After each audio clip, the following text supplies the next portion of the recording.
Namaste, Jai Hind, and welcome to this edition of The Right Stand with me, Anand Narasimhan.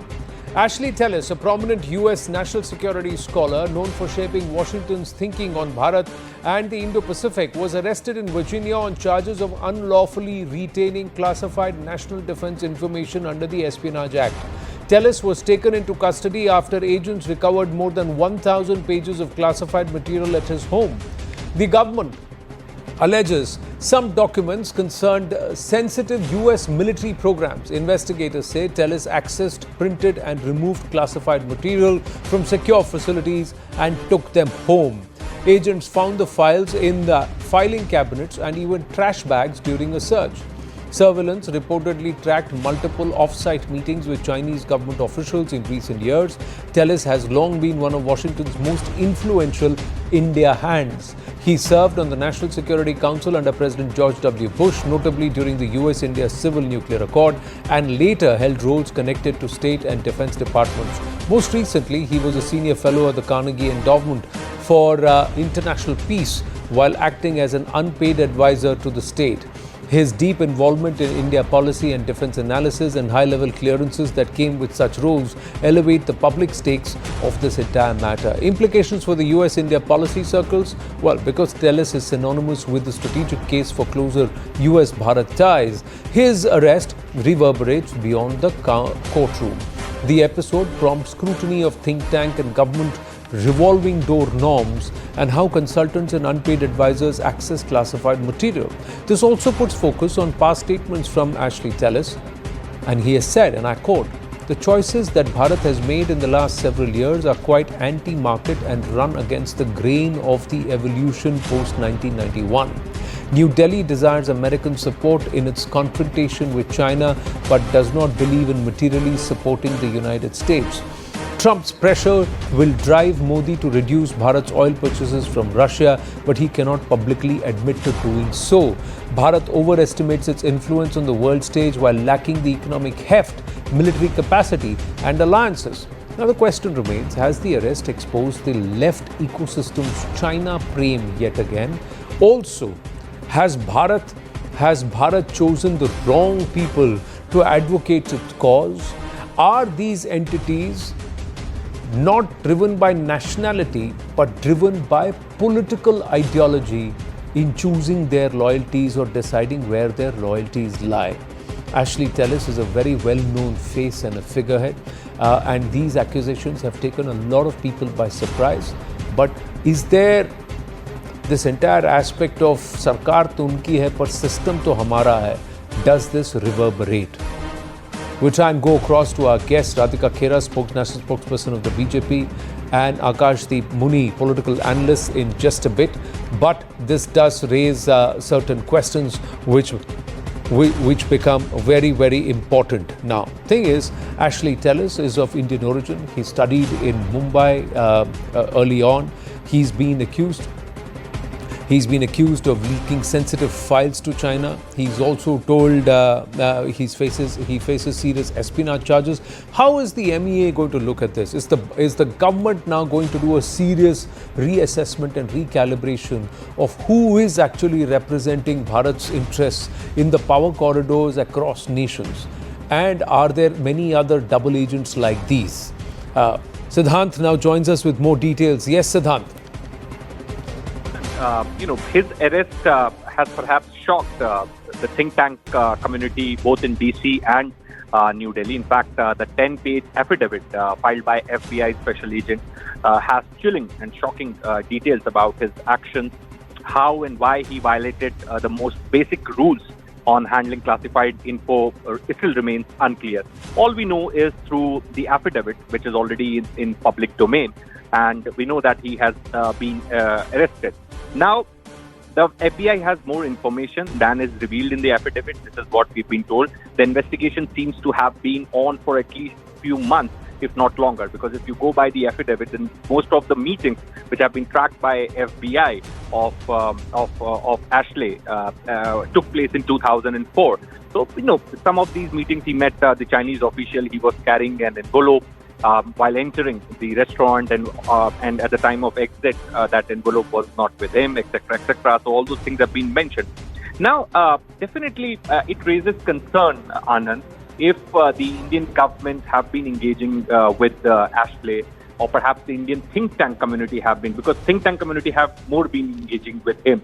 Right. Because, in India, it used to be said that if you really want to understand India-US relations, then start reading Ashley. That was kind of an, buzz about his writings and his opinions as far as India-US relationship is concerned. So definitely, Anand, for next time around, it requires more vetting, and perhaps, such things are always a learning for the policymakers, for the think tanking community, that somebody who was seen in such a high regard and was taken so seriously, perhaps ended up being a Chinese agent. Thank you for your inputs, Siddhant. Akashdeep Muni joins us. We should have the spokesperson of the BJP also joining us in a bit.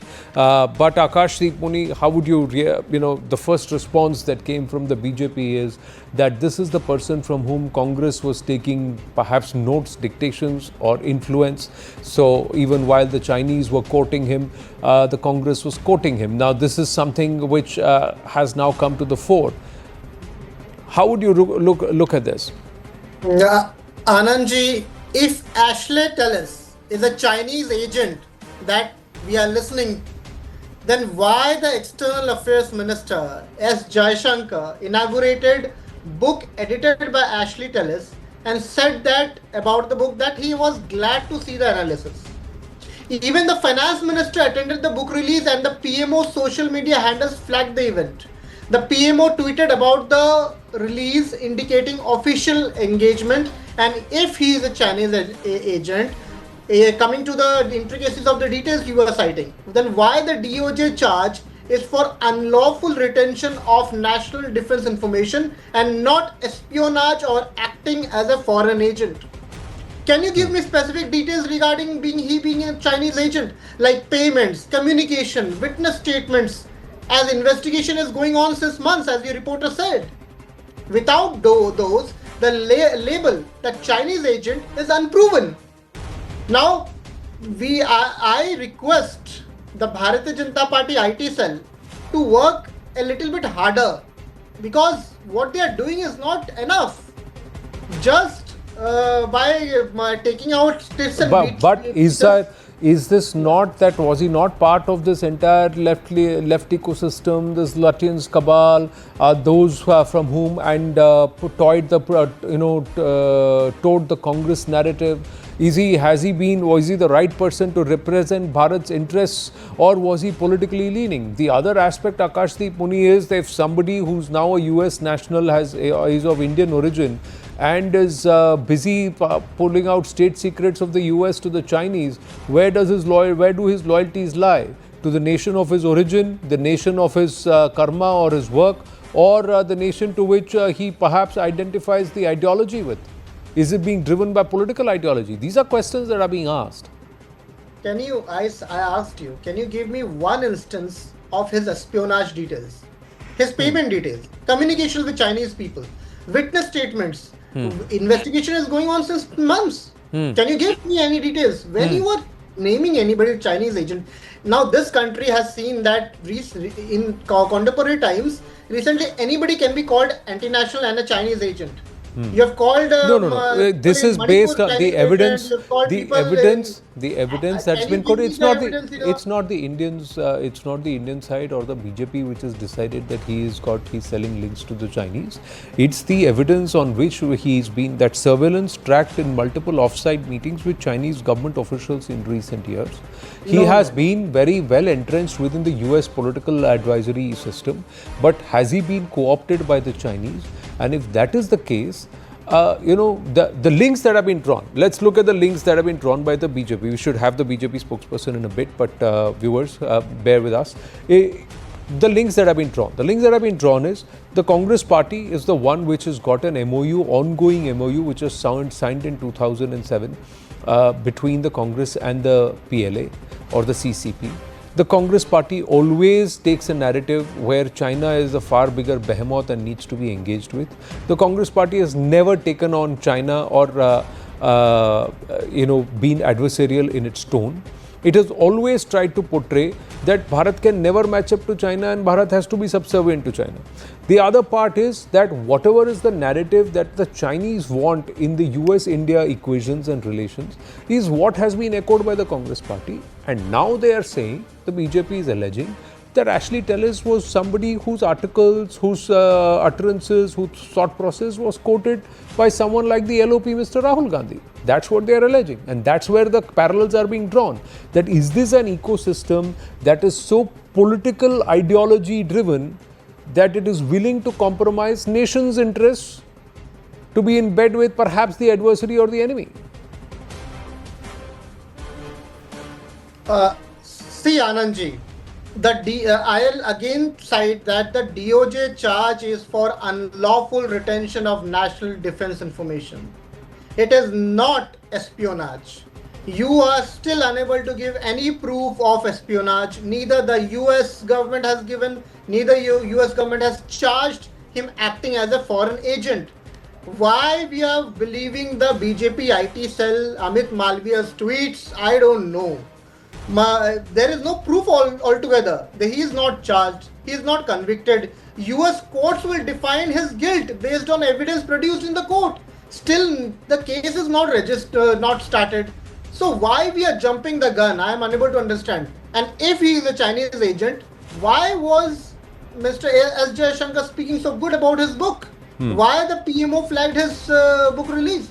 These are the questions the party has to answer. True, these are questions that are fair questions to ask, but at that time everybody celebrated him as an academic, as a person of influence and a person who was working in the interest of Bharat. But if this is a person who is actually not working and he was a double agent, he was working to further the interests of a third nation, and while trying to curry favor both in the US and in Bharat, then these are devious entities. So, and you are saying that there were people who were present from the government for his book launch and who were listening to him or who were engaging with him, but so was the opposition. And the opposition was firmly trying to root a narrative that was coming from the Chinese. Charu Pragya of the BJP is with us, national spokesperson. Charu Pragya ji, thank you for joining us on short notice. Thank you. Just allow me a moment to settle in, and Anand, before I start talking, and I'll wait to see what Mr. Muni is saying first. Mr. Akashdeep Muni's argument at this point has been, one, that Mr. Ashley Tellis has not been proven to be a Chinese agent. Where are the payments or whatever monetary gratification or exchange? Quid pro quo has not yet been established. The investigation is still on. Secondly, Mr. Ashley Tellis has been seen engaging with members of the current Bharatiya government. He's saying Dr. Jaishankar went for his book launch. He's been seen engaging with members of the government. So why is the BJP trying to take pot shots at the Congress party and the opposition here, saying that they are all part of the same ecosystem? That's a very, very unfair and a very biased stand to take, Anand, honestly, because when it comes to foreign interference in our country, I think it has been proved time and time again that it is the opposition that has encouraged outsiders to interfere in the way India is going to be going ahead. So, Ji. Go ahead, please.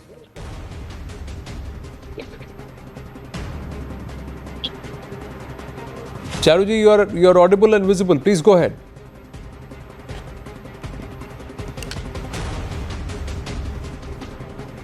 I think we've just lost her link there. We'll try and get her back in a bit. Akashdeep Muni, quick response to what she just said. Why not? Anandji, again, I want to establish in front of your viewers that still the Bharatiya Janata Party spokesperson has not given any facts, any figures, any examples, just plain rhetoric. I cited clear examples of how the PMO and Mr. S. Jaishankar and the finance minister was involved interacting with the ecosystem, what you spoke. And even the DOJ of US charges for unlawful retention of national defense information and not espionage. When there is no charge of espionage, how can you say him as a Chinese agent? And if he is a Chinese agent, why Mr. S. Jaishankar and the finance minister were communicating with them? So are you saying that Mr. Rahul Gandhi and members of the opposition already knew that he was retaining defense documents when they were engaging with him? They didn't, right? It's all come to the fore now. Now, who is leaning towards which thought process and ideology, and whether or not those people are really working in the interest of Bharat, that's the question. The allegation Can made I- by... Yes, Charupragya. Yeah, no, I just wanted to say one thing. See, Anand, one, we all know who's encouraging any kind of foreign interference into India. And mostly it is found to be the Congress party or people who are aligned with the Congress party. The second thing is, in this particular case, it is not India which is framing him, levying charges or accusing him or of anything at all. It is the United States of America. So if India had done it, they would have gone crying around again. Today, because another country is doing it, they will probably, hopefully, look on with a little bit more seriousness, because say you've trashed the country that you were born into, you have gone into another country, you settled down there, you are in fact misusing your position in that particular country too to just sell off information. And then we have people who come and defend all these activities, because I really want to know, where does loyalty of the Indian opposition lie? Every single time you're found wanting, every single time. Even right now, where is Rahul Gandhi? Who is he meeting? What is he doing in this prolonged period of absence from our country? Why have no videos or photos emerged? See, when a BJP leader, or in fact our Prime Minister Modi, travels abroad, we have a minute-to-minute schedule. We know who he's meeting, we know where he's going. How can the leader of opposition disappear like this for days, and then after that we are all left wondering where he went? I'll tell you, this is what happens. This is what happens. These are the typical people like Ashley, who are then found to have links in India, who are selling Indian information, who are probably Chinese people hiding undercover, and Akashdeep Muni is defending it, Yeah, but pointing fingers at India. But this then becomes hearsay. This then becomes, circumstantial. There is no concrete evidence, is what Akashdeep Muni is saying. And the other thing is, the current BJP government, Charupragya, has been in power for 12 years. So are we saying that the current BJP establishment, with its overseas outreach, with its presence across the world, has not been able to develop solid entities and individuals who actually represent Bharat's interests via this government and the government's interests? And they have to lean on entities like these who are actually borrowed, because they, political ideology wise and thought process wise, don't align with the current establishment. Is that an unfair question to ask? I think this espionage has increased in recent times, Anand, because, and we've argued this before, when it was being discussed how much foreign investment is coming into India and it is going into the Indian NGOs, where that money is going for. And we were looking at the FCRA approvals. Then again, there was this hue and cry. So this is like, see, if a person, and there are links of Ashley meeting with the People's Republic of China on multiple occasions over years, and this is proof. I am not talking of hearsay right now. This is with proof. When we ask what went on in these meetings, now whether we are asking Ashley or we're asking the opposition, they don't have an answer to this. So no, this is not hearsay. It is not Indian government which is levying all these charges. It is the US government. They are going to deal with somebody within their borders in a way that they see fit, and that's exactly why they're not running helter-skelter and blaming Modi for everything. Akashdeep Muni? Anandji, the diplomatic failure of this government is... How is it a diplomatic failure? Just give me a minute, ma'am. Charuji, I respect you so much. But today I am unable to understand what they are doing with diplomacy. We have invited Taliban here. Taliban, who has ostracized 50% of their population females into their Our homes. country has No, a you're diplomatic digressing. relation No, with the government of Afghanistan. Don't mix the two issues. Don't mix the two issues. Our country has diplomatic relations with the government of Afghanistan. Don't mix the two. One minute. Let's not digress the issue. The Americans were in bed with the Taliban and they are the ones who brought in the Taliban. So then are you saying that Bharat should not engage with America? No, 1 minute, sir. Are you saying... 1 minute, sir. I credit you.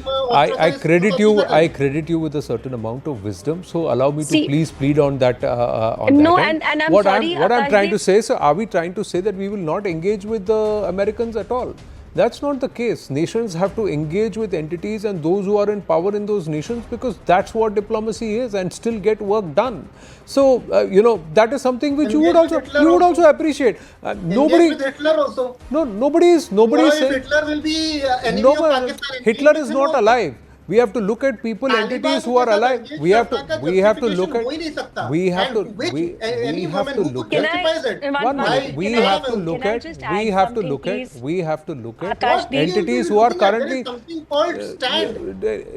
if you are going to make an argument for an argument's sake, please go ahead. But like I said, with due respect, I credit both of you with much more wisdom. So please elevate the level and let's bring it back to what we are talking about. Yes, Sir Charu Pragya. Can I? Yes. So, see, the thing is, every time Ashley Tellis vomited against India, wrote against India, anything negative, who amplified it? It was your ecosystem, Akashdeep. It was your ecosystem. It was Congress. It was the India haters and the opposition which amplified all of that content. Today, what has he been found to be doing? He's been stealing classified information. He's meeting with representatives of the People's Republic of China. With proof, I'm saying this to you. Multiple times he has met. No other details have emerged. And he's passing on this information of another country to China. And what do you want to say to that? How can this be linked to India's diplomacy, India's failure at diplomacy? In fact, I think India has been doing exceptionally well, much better than it has been for the longest time. Because we are talking about the US, Modi ji did not visit. He had the courage to shut down the US president and say that, no, you are not telling the truth and I'm not going to attend. So instead of pointing again fingers at India, at Indian diplomacy, at India's win every single time, you have been amplifying India haters. You have been supporting India haters. And today it is not our government that is framing him. Why do you keep forgetting that? Are you going to point fingers and say that US also does not have any information or proof and they are also just resorting to hearsay? Is that what you're trying to say? Then say it on record. Now let us also hear it. Okay, Akashdeep Muni. I said the DOJ charge is for unlawful retention of national defense information, not espionage or the acting as foreign agent. Can you give me specific details as you charge of espionage, like payments, communication, witness statements, as investigation is going on since months, as reported by CNN News 18? Can you give me here, as you charge that he's a Chinese agent? Give me information or take back your words. He's under probe and I'm not doing the probe, nor is my country, nor is my government. Arey Akashdeep, do you not understand the difference between a person being... One second. Let's just go back. No, let's just go back to the basics and break it down for Akashdeep Muni and our viewers. One, he's under probe. He is being probed for passing on classified information to the Chinese. He's in the US currently. The US. Wrong. He's not on probe of classified. No, he is. Yes, he is. Yes, he is. Unlawful retention of national defense information. No, and no, he's also 1 minute. 1 minute. He's also under the scanner for a possible transfer of this information to Chinese agents and Chinese people. Exactly, because and what do you call that, Anand? He's caught under surveillance meeting Chinese government officials. This has also been stated in the DOJ report. Yeah. So, okay, so one, you have betrayed the country of your birth.